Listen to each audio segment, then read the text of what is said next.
La vie et la mort sont comme changer de vêtements, pourquoi ne pouvons-nous pas suivre Lei Washeng? Quelle en est la raison?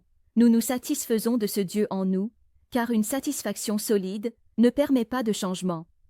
Les personnes éveillées savent que ce Dieu n'est pas elles-mêmes, donc elles peuvent changer. Si le Dieu n'est pas moi, alors qu'est-ce que c'est? Le Dieu, c'est ce que je possède. Nous devons d'abord changer cette idée. La vie n'est pas moi, le Dieu est ce que je possède. C'est comme les vêtements. Les vêtements ne sont pas moi, ce sont mes possessions. C'est un concept fondamental très important. Ainsi, nous ne nous attachons plus au Dieu. Ne plus s'attacher signifie que la vie et la mort n'existent plus. Qu'est-ce que la vie et la mort? C'est comme mettre et changer de vêtements. Quand les vêtements sont sales, on les change immédiatement. On les enlève. C'est la mort. Puis on en met de nouveaux. C'est comme renaître. Donc, considérez le corps comme des vêtements que l'on met et enlève. Voyez comme c'est libérateur.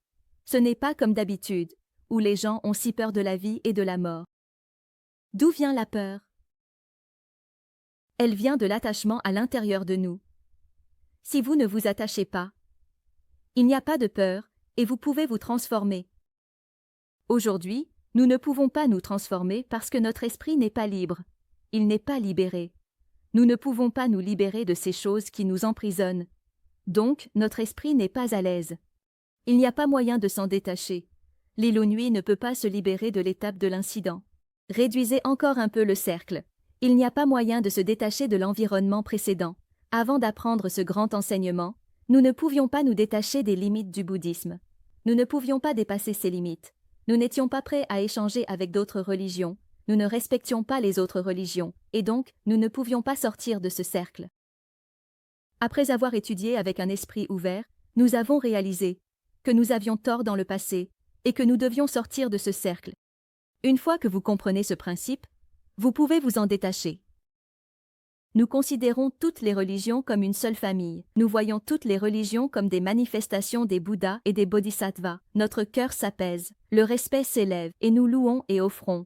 C'est ainsi que la méthode universelle commence à se concrétiser progressivement, ce qui s'appelle se libérer des esprits résiduels que vous avez empruntés. Plus vous vous détachez, plus votre champ de libération s'élargit. Il faut finalement se libérer des 3 voies, des 6 royaumes et des préceptes formels.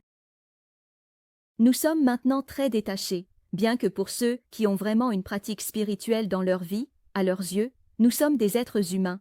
Actuellement, nous sommes des êtres humains, mais en réalité, c'est comme si nous étions des esprits affamés dans l'enfer.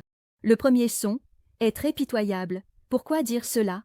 Le cœur est englué dans les 3 poisons, la paresse et l'inertie, silencieux et sans parole. C'est un esprit affamé. Regardez-le comme un être humain, mais examinez-le attentivement vous-même. Il est comme un esprit, dans un bassin de poissons, incapable de discerner clairement le bien du mal. Il se trompe, et finit par appeler cela un bassin. Qu'est-ce qu'un bassin de poissons? C'est l'origine des dieux, le Christ, l'histoire de l'enfer et du cœur. Comprendre le bouddhisme, c'est observer attentivement les gens autour de soi, s'observer soi-même, pour voir quelle forme humaine on a et quel genre de divinité on est vraiment. Cela se voit d'un seul coup d'œil. La vie n'est pas facile pour personne. Dans la vie, il faut cultiver les 3 cycles sans fin. Dans la vie, il faut cultiver la voie du cycle, mais cela n'existe plus maintenant. Pourquoi le temps est-il si chaotique maintenant? Il n'y a plus ce que les anciens appelaient l'harmonie entre mari et femme, chacun ne se comporte plus comme il le devrait, à tel point que le monde est en désordre. Nous avons décidé de ne pas être superstitieux, et de regarder le cœur des gens. Que sent-il? Ce qu'il dit et ce qu'il fait sont clairs comme de l'eau de roche. Cet article continue avec la question de la vision floue. Le chapitre MAB 80